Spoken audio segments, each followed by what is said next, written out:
Welcome everyone to another edition of Play It Through, and on this edition it's Xenophobe, brought to us by Sunsoft. Based off the arcade game of the same name, Xenophobe has you traveling to 8 different space stations, collecting valuables, and destroying Xenos. You can play the game 1 or 2 player. There are 3 playable characters to choose from. The arcade mode, though, had 3 per joystick, so there was actually 9 characters in total. I don't think there's actually any difference, though, between the characters, so I'm going to go ahead and pick Dr. Quack, the duck-headed character, just because it's hilarious and a pun, so it's great. Basically, your goal in this game is to take out the Xenos. Which Xenos you take out, as far as the enemies, it doesn't necessarily matter. You just have to destroy a certain amount of them, in which case one of them at the end will drop an orb that you're able to pick up and travel to the next space station. There's lots of different rooms throughout the game, but your goal is just to destroy the Xenos. Sticking in the first room is perfectly fine, and you don't really end up finding a whole lot of interesting stuff by really venturing out, other than potentially more traps and other enemies already set up in rooms to do some damage to you. It's much more manageable to stick to one big room where you can easily maneuver around, and even then, the controls are a bit stiff as far as the jumping and ducking. You actually have to press down and A in order to duck, and you kind of have to get used to this pretty quickly in order to hit the low enemies, and there's a couple of them that you consistently have to keep facing off with. There's only really 3 main enemies that you deal with, and a couple of, like, extra nuisances. Basically that floating eyeball-like robot we dealt with at the beginning of this area, and then there's a hanging alien that throws, like, bombs all around.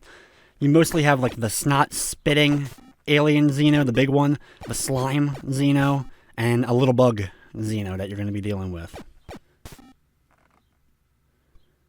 Your health is located at the bottom of the screen. You start with 1,000 health. Everything that hits you does do damage, but it does different amounts. Weak things are doing 10, while other ones are going to do 50 or more.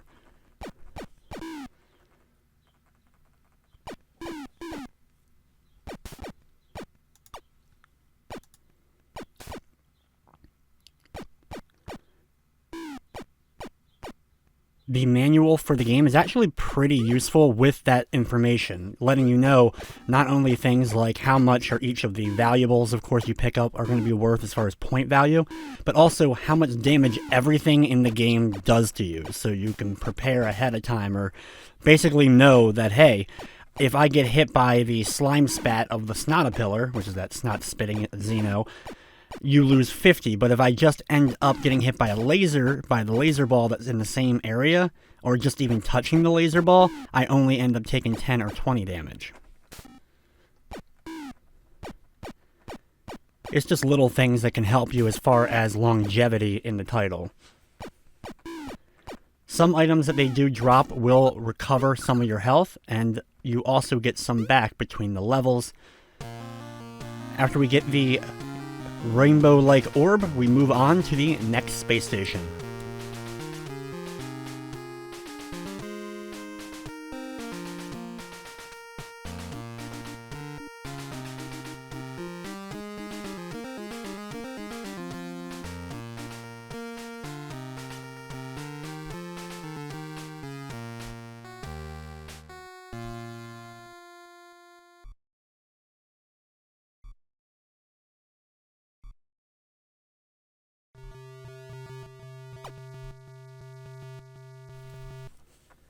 Next up, we start outside in this area right here. I'm going to take out the first Xeno right away and then try to get the laser eye before it goes away, but it ends up going too high.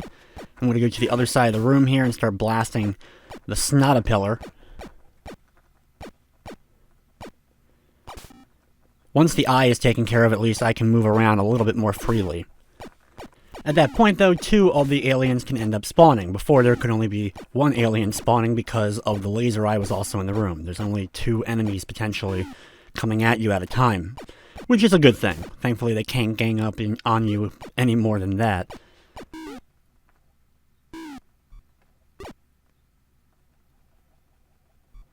Sometimes the aliens will escape and leave the room. You can try to chase them down if you like, but they just disappear, so it's best just to kind of keep going on. You're not going to get penalized by missing the one.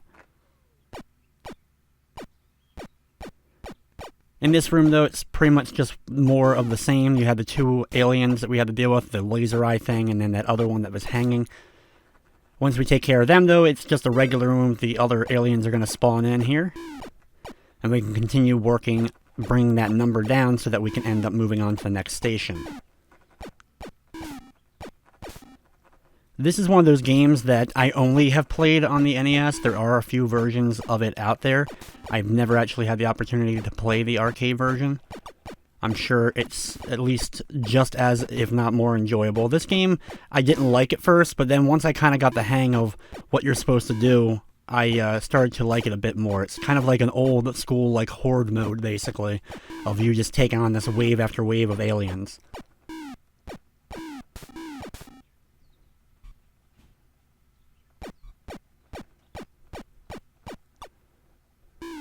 There are a few other weapons, and there are grenades or bombs that you can end up using. They are dropped from various enemies, but it's something that just doesn't end up happening that often. I guess mainly if you stay in the first few rooms it doesn't, but it's something that you don't need. The extra weapons are useful, they're more powerful for sure, but it doesn't really end up changing things up that much. Here I'll just explore a little bit more, go in here. Take care of the enemy in the ceiling there.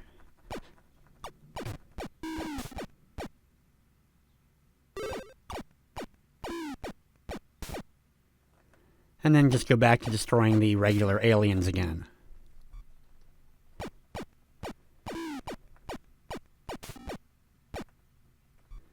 Right before one of them spawns, if you see them coming in, get to the other side of them. A nice big jump over them is the best way to do it. And if you're on the other side of them when they spawn, they're still going to go the way they're facing. So they'll go towards the door. Now, they may turn around after a second and come at you, but that's usually more than enough time to get the shots in that you need in order to defeat one of them.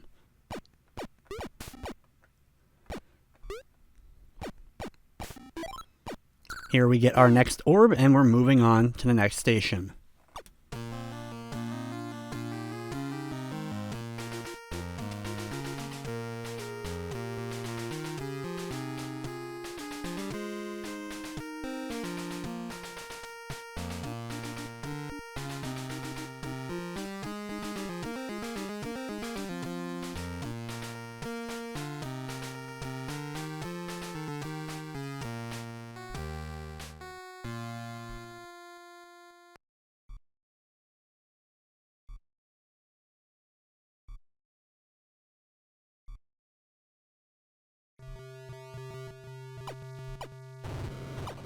As we begin the next one, be very careful at the beginning here. We're going to go over to the right just a bit and jump up just in front of it. If you are at the right spot, it'll actually miss you with its grenades. And then you can take out the other one from a distance and get ready to start facing off with the regular, common aliens that we're dealing with.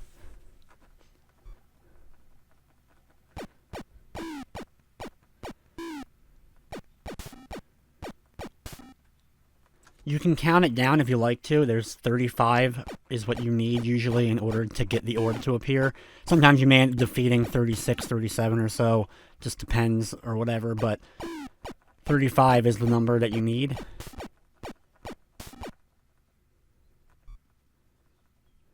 It'll start to become like clockwork after not too long.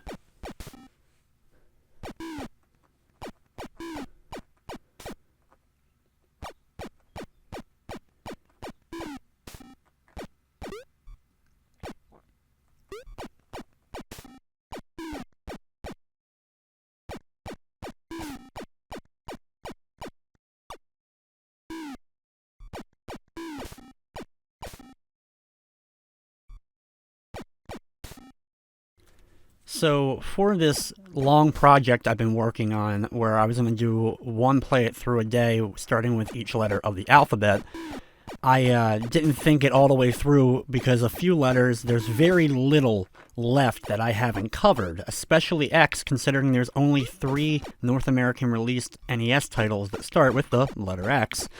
This one being one, Xevious being one, and then Zexus, which I have done a play it through a while ago, and is arguably, and I think is, the best of the games that have X as the first letter. Let me know in the comments if you disagree, if you think Xenophobe or Xevious is the one of choice. So I know playing through here is not necessarily the most exciting thing. I always try to be the most efficient in my videos, and the most efficient way to get through this title is by staying pretty much put and just take on everything as it comes to you. The little bit of exploring we do is just for the heck of it, really. There are a few different floors and the like, and if there was different monsters to see, I would totally be worth going after them, but you don't really find anything else other than potentially some weapon drops.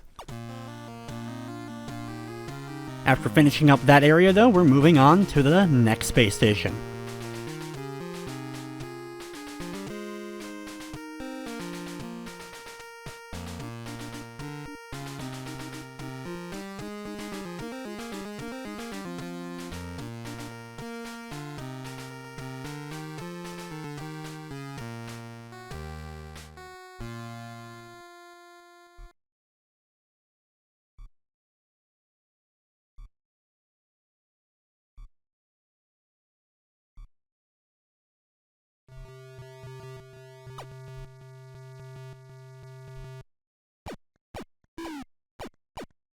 As the next station begins, we're going to be dropped in, immediately being attacked by one of the aliens and a laser eye. If the laser eye goes up, you may have to walk away from it a little bit just to get it to start moving downwards, or towards you at least. Once you take care of it, though, be prepared to start battling two of the Xenos at the same time, just like always.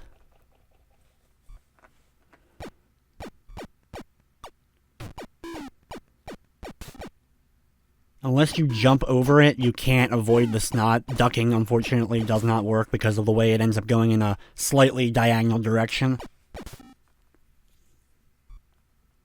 They are a very interesting creature, though, the Snotapillar. It's part lizard, part caterpillar. Pure horror. Everything else in the game, as far as the aliens really go, are kind of basic. It's a little slime, a small bug, a laser eye that just moves around, and then that other alien hanging from the ceiling is probably the other interesting thing. But yeah, and then there's these that just... the stuff of nightmares, I guess.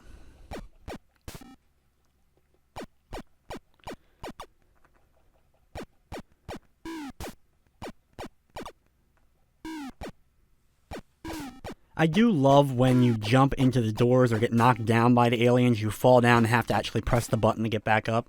It's something that you didn't see in these old school games, so just one of those unnecessary features. It didn't have to be something they did, but they did it anyway. It may be a bit annoying, but it's kind of cool to see. However, pressing the button to duck, that on the other hand is a tad bit annoying.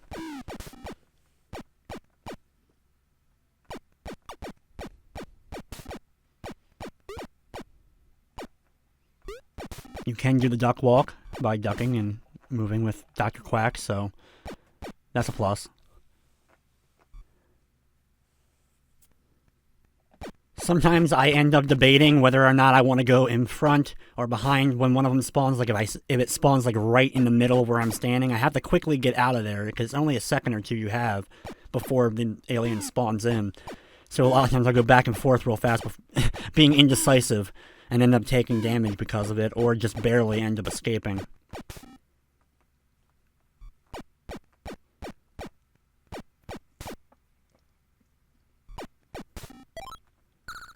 Here we get our next orb, and we're moving on to the next station.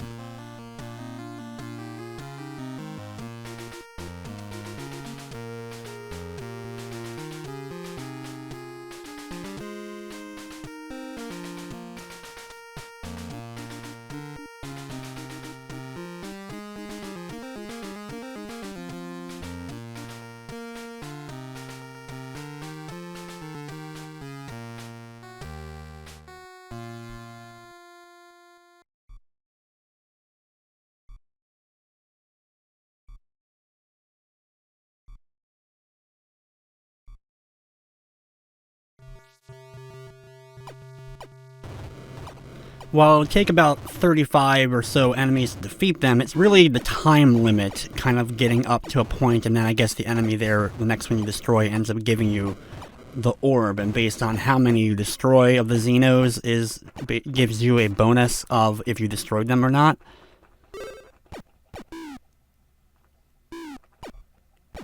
I was consistently getting the all Xenos destroyed thing, so I wasn't positive on what the threshold is in deciding that.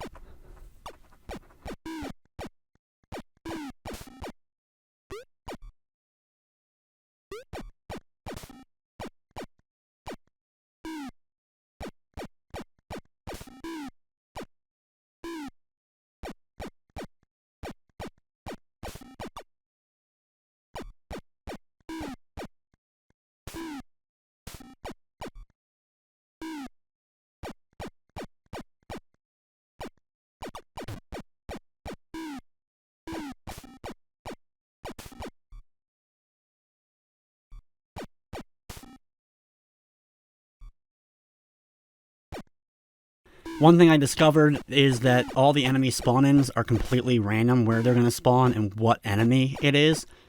You can play the game several times and you'll get a different set each time.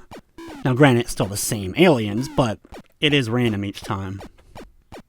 With the exception of the stationary in each room ones, like the laser eye and that other hanging alien.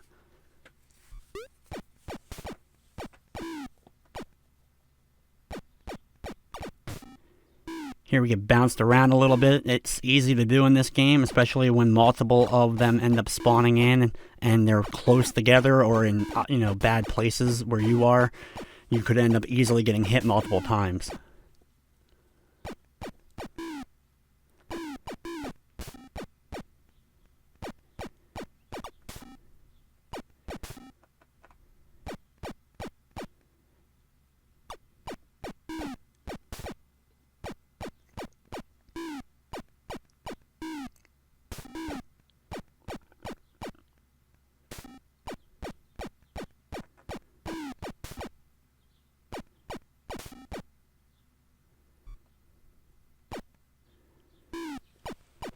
Don't have too many more that we have to destroy in order to get it to appear.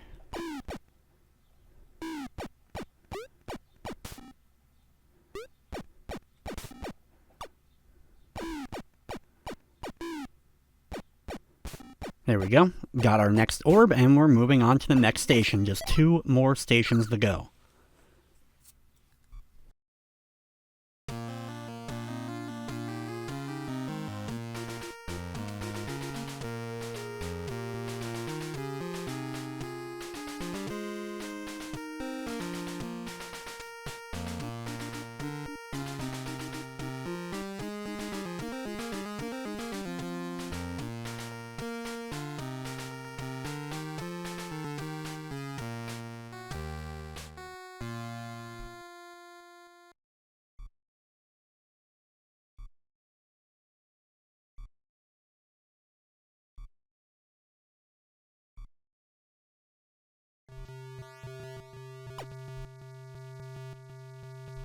The next station is pretty similar to the one we just did.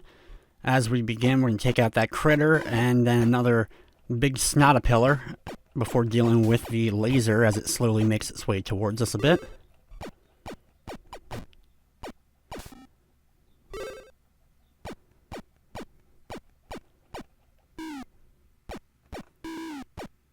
By now, you've probably gotten very used to how the game works and have no problem as far as dealing with most of these enemies.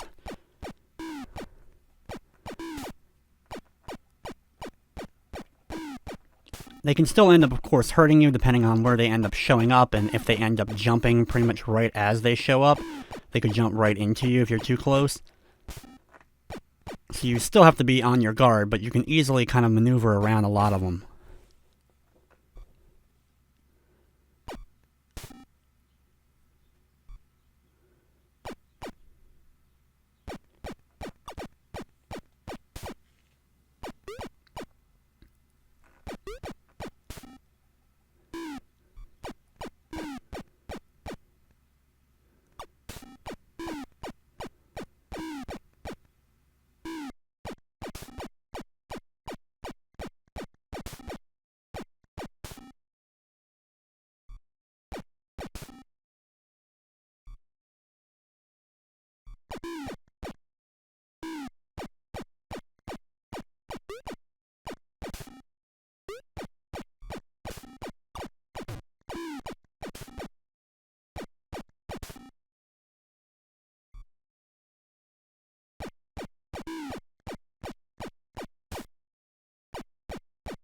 Another thing that would vastly have helped this game a bit is some music going on in the background while you play through.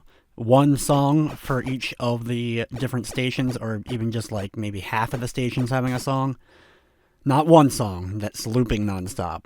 We don't need games that do that consistently. There's enough of those. But yeah, that would have definitely helped instead of just the sound effects of the bleep, bleep, bleep of the gun nonstop.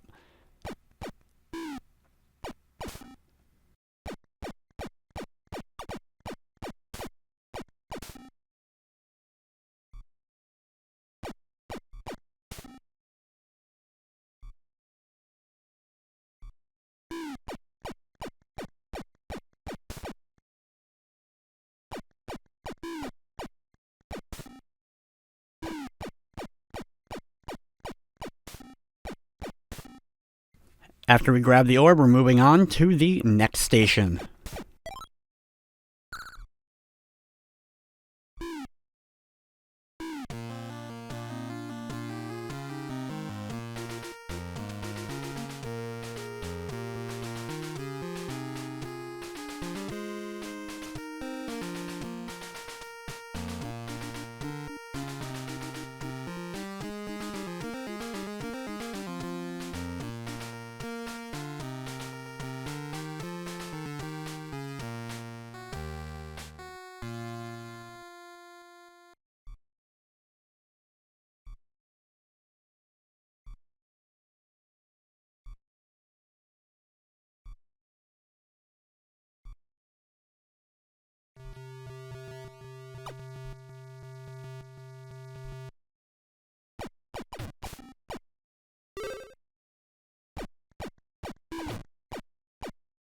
We have 2 stations left to go, this one and then one more after this. I will show a little bit of this one, but not much of it. There's a force field to the left that you can end up seeing. And then you can end up heading right if you want to explore more of it, but we're going to pretty much stick in this room for most of it here and just try to get through it.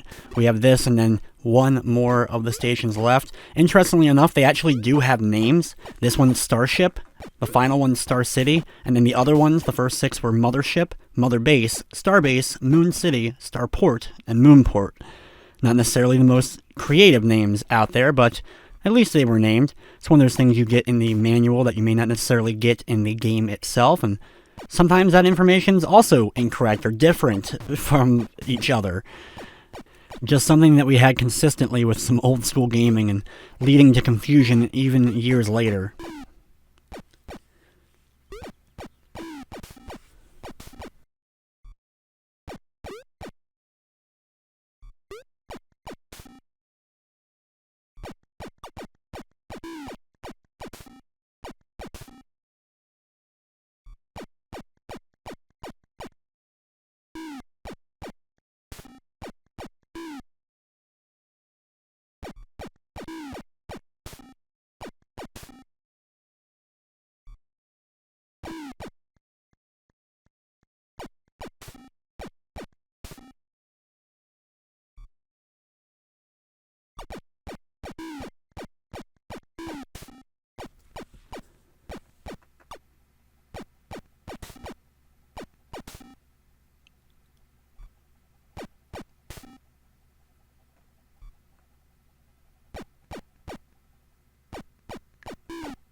If you're quick, you can keep it down to just one alien on screen at a time.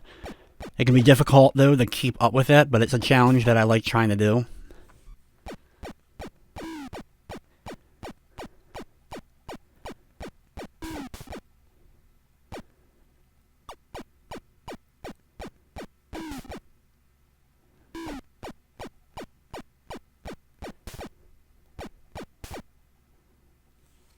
I'm going to head over here to the left. I'll show you guys the force field that's blocking this side. I'll end up taking on a couple of the aliens here. In this room, only one spawns at a time, so if you want to make it a little bit easier on yourself. These kind of robots and the other hanging aliens respawn each time you exit and re-enter into the rooms they're at.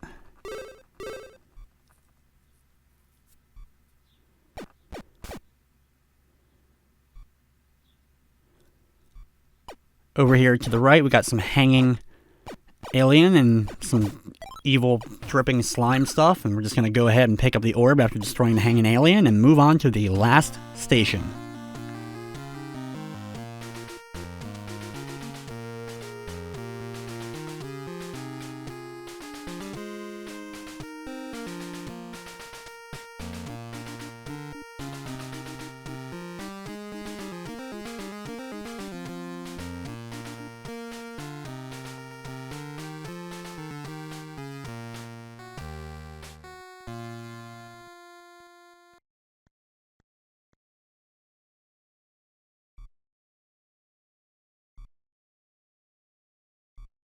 Star City has the most interesting of the starting rooms for sure. You actually have like 2 doors on the side, and you're kind of like in the middle area here.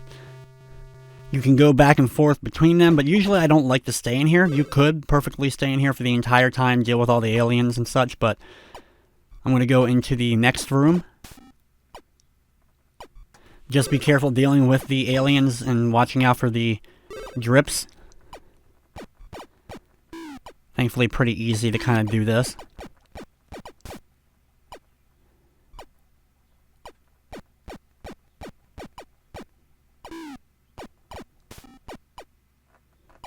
They can spawn in anywhere, wherever you're standing, so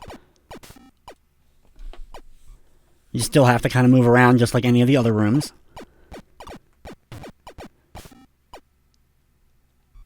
Here, I'll move on to the next room. You can see kind of a cool background and such going on.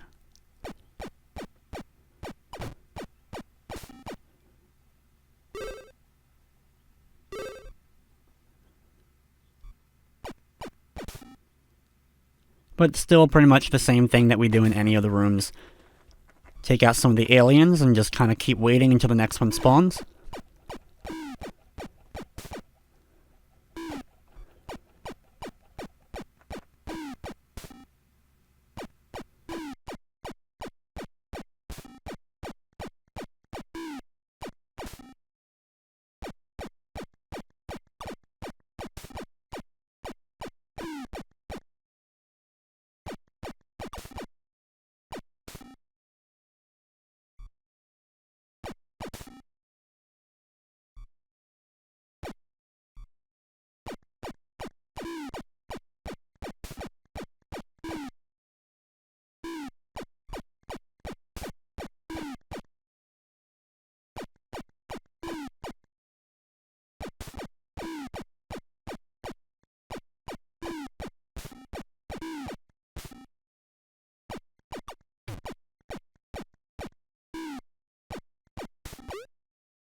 We're just going to stick around in this room and finish off the rest of the Xenos and grab the last orb.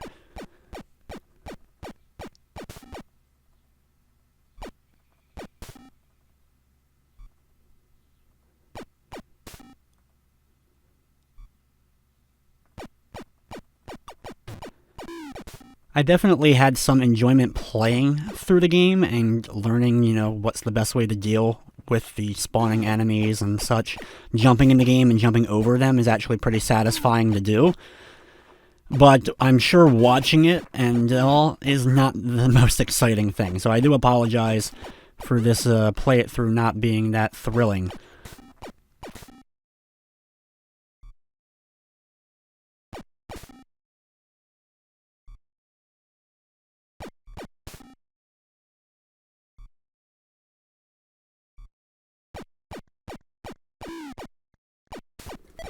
Here we take out the last alien that we need, and we're going to the ship. We're going to rack up the score, and then that'll be it. Unfortunately, even after completing the 8 levels, there's no ending to the game. It just goes back to level 1, and you can start things all over again.